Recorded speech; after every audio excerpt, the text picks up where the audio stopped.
La différence entre l'âme et l'esprit est très claire et définie. L'esprit est l'organe de la connaissance spirituelle.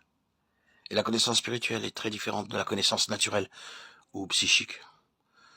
Comment Dieu connaît-il les choses et par quels moyens Dieu arrive-t-il à ses conclusions, à ses décisions? Sur quelle base de connaissance gouverne-t-il l'univers? Est-ce par le raisonnement, par l'induction, par les déductions, par la philosophie, par la logique, par la comparaison? Tout ce labeur du cerveau est certainement inconnu à Dieu.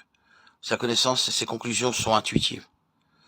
L'intuition est cette faculté de l'intelligence spirituelle par laquelle agissent tous les êtres spirituels. Les anges servent selon la volonté de Dieu, par un discernement spirituel de cette volonté, et non par une conviction discutée et raisonnée. La différence entre ces deux moyens d'action est prouvée par tout le monument de l'accomplissement spirituel.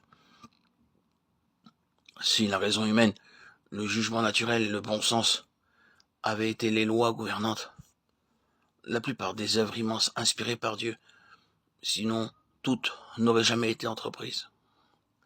Les hommes qui ont une marche intime avec Dieu et une communion d'esprit vivante avec Dieu ont été conduits intuitivement dans de tels desseins. Ils ont été justifiés en cela, non par l'approbation de la raison naturelle, mais habituellement par l'opposition de cette raison. Folie a été très souvent le verdict de la sagesse de ce monde. Dès que, comme Abraham, ils ont permis à l'intelligence naturelle d'avoir le dessus sur l'intelligence spirituelle, ils se sont trouvés déroutés, paralysés, et ont cherché le chemin des sens de l'Égypte pour trouver un secours.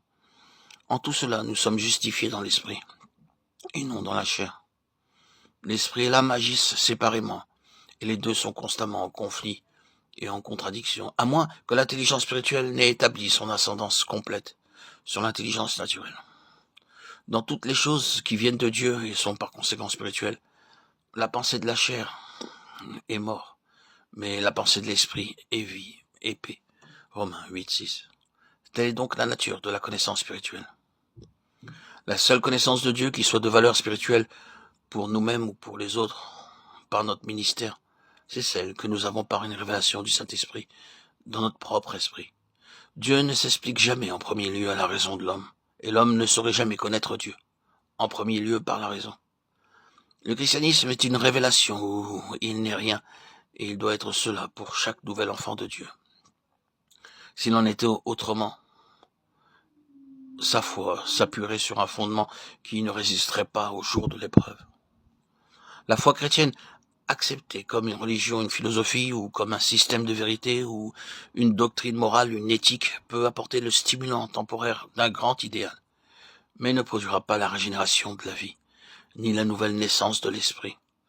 Il y a des multitudes de tels chrétiens dans le monde aujourd'hui, mais leur efficacité spirituelle est nulle.